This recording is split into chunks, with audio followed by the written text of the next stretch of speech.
ज्ञान the treasure में आपका स्वागत है।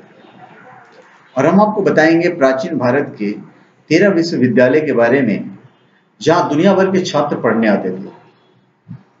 वैदिक काल से ही भारत में शिक्षा को बहुत महत्व दिया गया है, इसलिए उस काल से ही गुरुकुल और आश्रमों के रूप में शिक्षा केंद्र खोले जाने लगे थे। वैदिक काल के बाद जैसे जैसे समय आगे बढ़ता गया, भारत की शिक्षा पद्धति भी और ज्यादा पल्लवित होती गई। गुरुकुल और आश्रमों से शुरू हुआ शिक्षा का सफर उन्नति करते हुए विश्वविद्यालयों में तब्दील हो गया।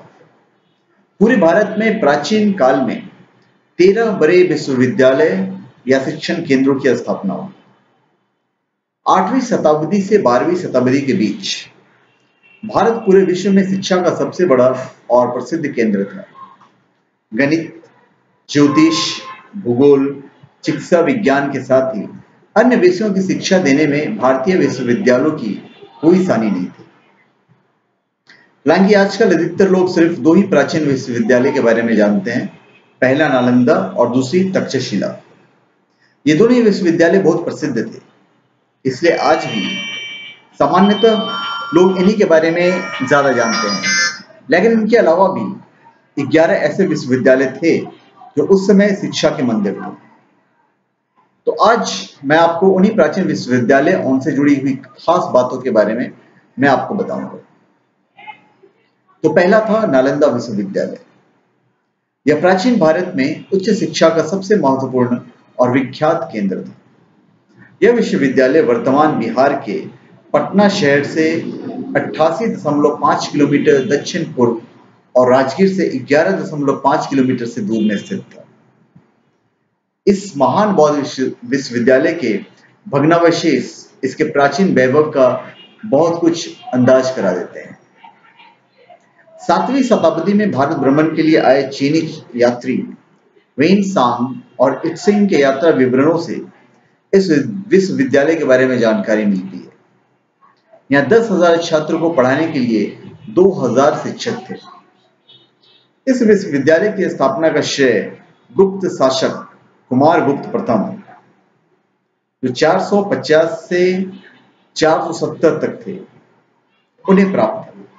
गुप्त वंश के पतन के बाद भी आने वाले सभी शासक वंशों ने इसके स्मृति में अपना योगदान जारी रखा।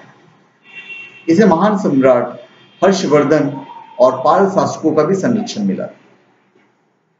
भारत के विभिन्न क्षेत्रों से ही नहीं, बल्कि कोरिया, जापान, चीन, तिब्बत, इंडोनेशिया, फारस तथा तुर्की से भी विद्यार्थी यहाँ शिक्षा ग्रहण करने आते थे। इस विद्यालय की 9वीं शताब्दी से 12वीं शताब्दी तक अंतरराष्ट्रीय ख्याति रही थी।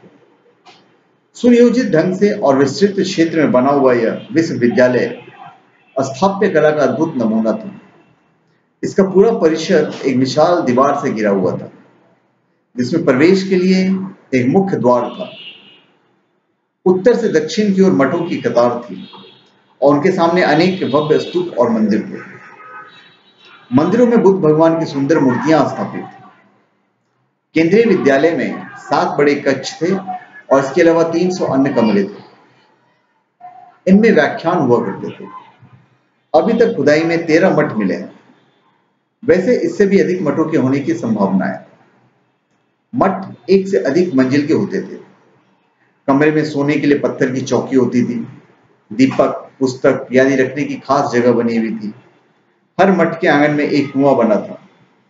8 विशाल भवन, 10 मंदिर, अनेक प्रार्थना कक्ष और अध्ययन कक्ष के अलावा इस परिसर में सुंदर बगीचे और झीलें भी थी। नालंदा में सैकड़ों विद्यार्थियों और आचार्यों के अध्ययन के लिए 9 तल का एक विराट पुस्तकालय था, जिसमें लाखों पुस्तकें थी। फिर था तक्षशिला विद्यालय।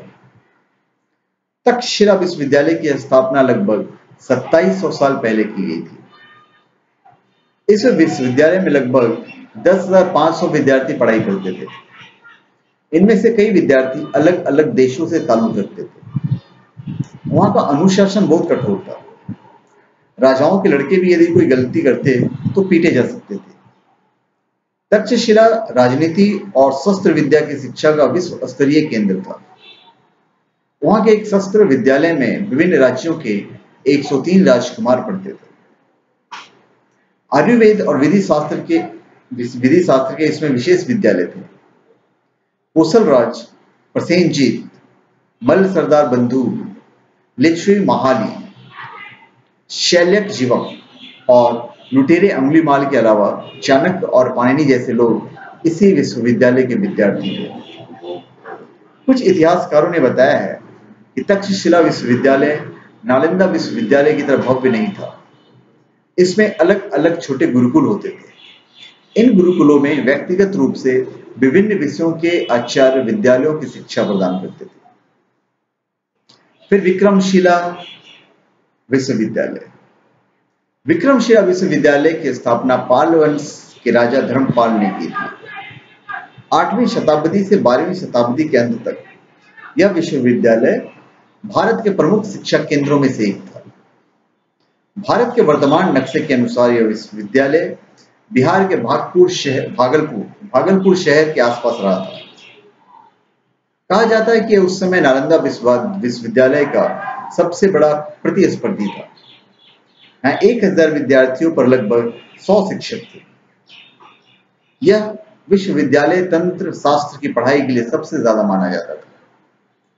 इस विषय का सबसे मशहूर विद्यार्थी अतिसा दीपनकरा था, जो कि बाद में तिब्बत जाकर बौद्ध हो गया। फिर वल्लभी विश्वविद्यालय।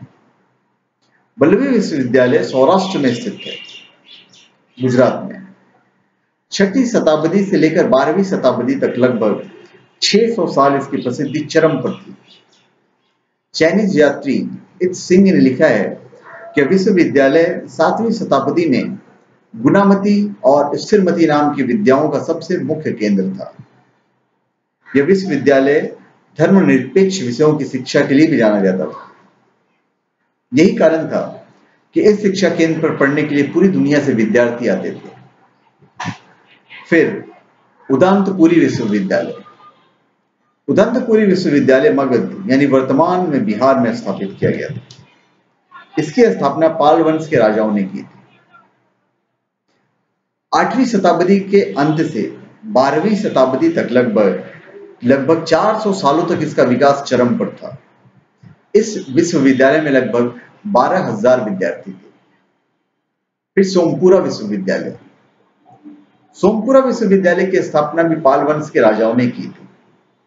इसे सोमपुरा महाविहार के नाम से पुकारा जाता था। 8वीं शताब्दी से 12वीं शताब्दी के बीच 400 साल तक यह विश्वविद्यालय बहुत प्रसिद्ध था। यह भव्य विश्वविद्यालय लगभग 27 एकड़ में फैला हुआ था। उस समय पूरे विश्व में बौद्ध धर्म की शिक्षा देने वाला सबसे अच्छा शिक्षा केंद्र था। फिर पुष्पगिरी विश्वविद्यालय। पुष्पगिरी विश्वविद्यालय वर्तमान भारत के उड़ीसा में स्थित था। इसकी स्थापना 3री शताब्दी में कलिंग राजाओं ने की थी। अगले 800 साल तक यानी 11वीं शताब्दी तक इस विश्वविद्यालय का विकास अपने चरम पर था। इस विश्वविद्यालय का परिसर 3 पहाड़ों ललितगिरी, रत्नगिरी और उदयगिरी पर फैला हुआ था। नालंदा, तक्षशिला, विक्रमशिला के बाद यह विश्वविद्यालय शिक्षा का सबसे बड़ा केंद्र था। चाइनीज यात्री एक्जियोंग जेंग ने इसे बौद्ध शिक्षा का सबसे प्राचीन केंद्र माना। कुछ इतिहासकार मानते हैं कि इस विश्वविद्यालय की स्थापना राजा अशोक ने करवाई थी। और भी विश्वविद्यालय हैं। प्राचीन भारत में इन विश्वविद्यालयों के अलावा जितने भी अन्य विश्वविद्यालय थे, उनकी शिक्षा प्रणाली भी इन्हीं विश्वविद्यालयों से प्रभावित थी। इतिहास में मिले वर्णन के अनुसार शिक्षा और शिक्षा केंद्रों की स्थापना की सबसे ज्यादा बढ़ावा पाल वंश के शासकों ने दिया था, जिसमें जगद्दला पश्चिम बंगाल में था, पाल राजाओं के समय से भारत में अरबों के आने तक। फिर नागार्जुन कोंडा ये आंध्र प्रदेश में था। फिर वाराणसी उत्तर प्रदेश में, कांचीपुरम तमिलनाडु में, मणिखेत कर्नाटक में और शारदापीठ कश्मीर में। ये कुछ 13 विश्वविद्यालय थे। तो आपसे हमारा अनुरोध है कि अगर आपको हमारा वीडियो ज्ञानकारी लगा, अगर कुछ इसमें अच्छी चीजें हैं, तो आप इसे बिल्कुल शेयर कर दीजिएगा, ताकि हमारे थ्रू जो ज्ञान आप तक पहुंचा है वो और लोगों तक भी पहुंचे। अगर आपको वीडियो अच्छा लगा है तो इसे बिल्कुल लाइक कर दीजिएगा। तो आप हमारे चैनल पे सब्सक्राइब करें और अपने कमेंट दीजिए। धन्यवाद।